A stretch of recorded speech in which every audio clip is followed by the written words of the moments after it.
as soon as we possibly can. Yeah. I will get this. Oh, should You we can get started go. right now? Yes. All right, let's do it.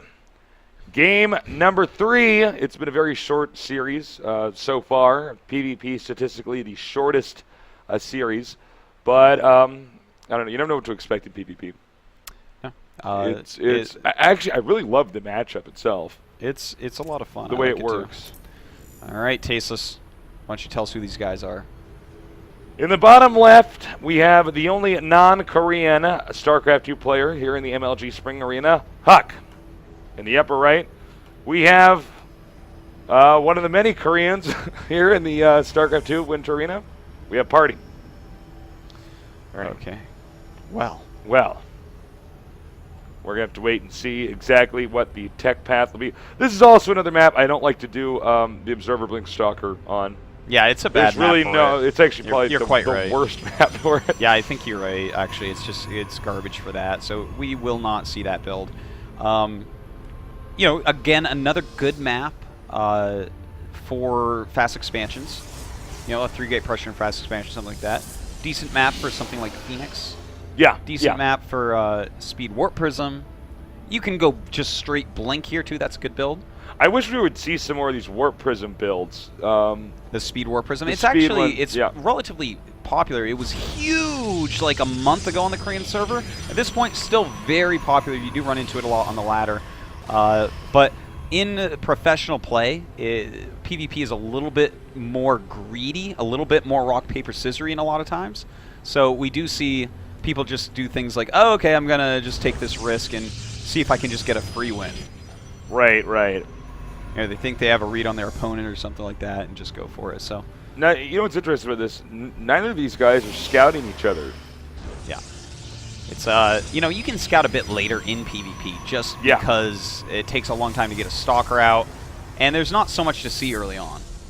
That's true, actually. That's actually a very good point. A lot of what you want to do when you scout in PvP is actually check how much energy they have on the Nexus. Because a lot of Protoss players will pool the energy, and then you could tell where they're going to burn that, you know, the mana or the energy, or whatever you want to call it, on during that tech. For instance, you can see here, he has 27 energy. Over here, 54 energy. So clearly Parting is saving that energy up for something. And it may get even close to 100 before he actually, before it becomes time to spend that. Huck once again getting a quicker second gas than Parting. Will Huck go once again for that additional gate right about now? We will see. And yes, he did actually. So there you go. It's just opening very similarly each time, which is really cool to see. He's, you know, he has this opening planned out very well. He gets the type of map control that he wants. He gets the type of information that he wants. All right. Still waiting on Parting over here. We just don't know yet, guys. There's so many different builds in PvP. I think he's going to throw the Robo down again, to be honest. Think so? Yeah. Huck throwing down a Twilight Council. I think he's going to be going for a Blink build. This really, really looks like a Blink build. Yeah, it does. As opposed to a DT build.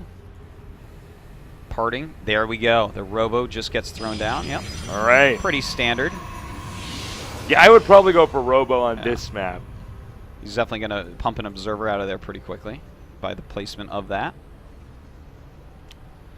So, note that, oh, we have an engagement over here. You know, when we see a quick Robo versus a quick Twilight build, when it turns out to be just Robo units, like Immortals and Observers against Blink Stalkers, normally the game gets completely even like 5 or 6 minutes later because, oh my god, Huck's actually going DTs. This was not, in fact, a Blink build. Very interesting. Going for DTs instead. Okay. But against the Robo and the Quick Observer, yeah, see that Quick Observer. So with this build, what do you just go Dark Templars, and then after that you have 4 gates, so you just try to do a 4-gate and kill him? Well, yeah, he is going 4 gates, isn't he? It looks like he wants to do one that's aggressive. And don't forget, if you have Archons, then you can break force fields on a ramp. So if your opponent was being really greedy, it can be really nice. And if they have things like Immortals out, and you have mostly Zalts, Archons, DTs and such, actually not so good. Here's a problem, though. The Observer is not going to be at the base when the DTs get there. Yep. That's completely true. He did not start his second one. Now we'll see. There is a pretty close proxy pylon. Don't forget, let's look at ramp of parting right now, Tasteless, if we could. Yep. And notice how he has it set up so that DTs can't walk by. He also has a sentry there, so he can buy a lot of time with units and force fields. So he's going to want to cancel that Immortal the second a DT starts to swipe. Oh, this is smart. So he's going to warp in DTs probably. Well, it's probably as many as you can get. It's time to go to that. And there are actually two kinds of DTs. There's the ones with the blade and double the one with blade. the so which one is this? He's got it's a single blade. Single blade. Sight there. Oh. So he's actually just going straight into Archon. All right, look at this beautiful pylon wall. Wow, I really like that. This is exactly how you punish someone going Zealots and Archons. Look at that. A lot of damage being dealt right now to Huck. Now he's targeting down that pylon as quickly as he can, but his Zealot's now going to get in the way and tank some damage. He's going to take out that Archon very shortly here. And a beautiful force field the second it goes down. Great play there by Parting. Huck in a lot of trouble. A badass. That was so sick. He handled that so well. Basically, the Observer got inside the main, saw what was going on, and said, uh-oh, all right, pylon wall in. So at this point, Huck is in a lot of trouble. We see Parting is up by 12 supply suddenly. When you go DTs, you're going to be down in supply, so you have to do damage, and he did not get to do that damage. So Huck right now, I mean, he's expanding. That's exactly what he should do. The DTs are going to make Parting immobile for quite some time, even with Observers.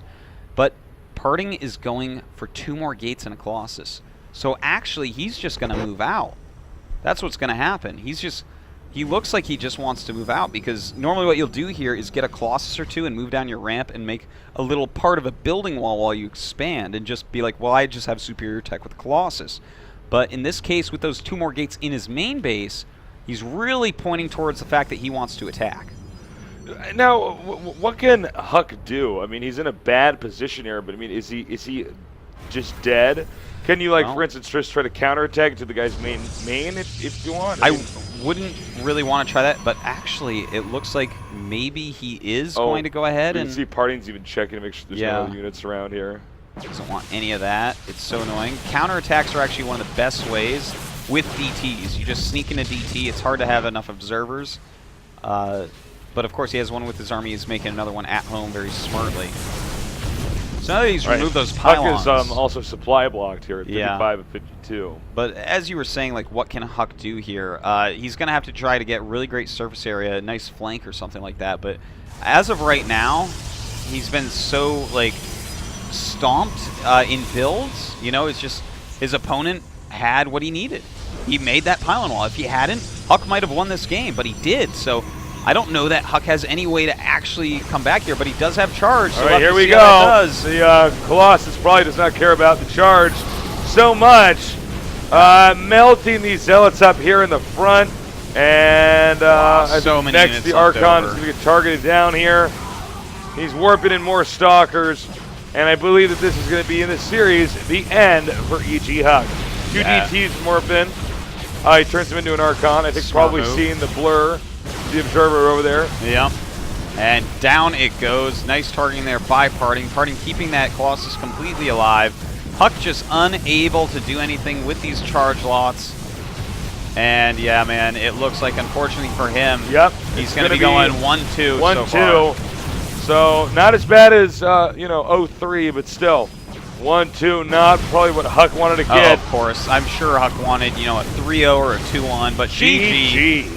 A close series with Parting, but Parting does, in fact, take that one. 2-1, so they're both 1-2 at this point. Tied up overall in the standings, and Parting won their match, so he gets the tiebreaker over Huck, unfortunately for Huck. But, top 6 advance to the bracket play. Yeah, and that does it for us here today. And by the way, I've got some people tweeting at me. I want to say cheers to all the people at Barcraft. Finish your drinks right now. Go pound them. I want drunk nerds. You want to hear a joke, Artosis? Okay. Guy walks into a bar. Yeah. Destroys his life and his family with alcoholism. It's just not a joke, actually. Anyways, thank you guys so much for joining us and purchasing a ticket. Please tell your friends, if they have not already, to tune in. And we think that's it. I think that's it. So for Artosis and myself, Tastosis, the casting Archon from the GSL in Seoul, Korea, thank you for watching us, and good night.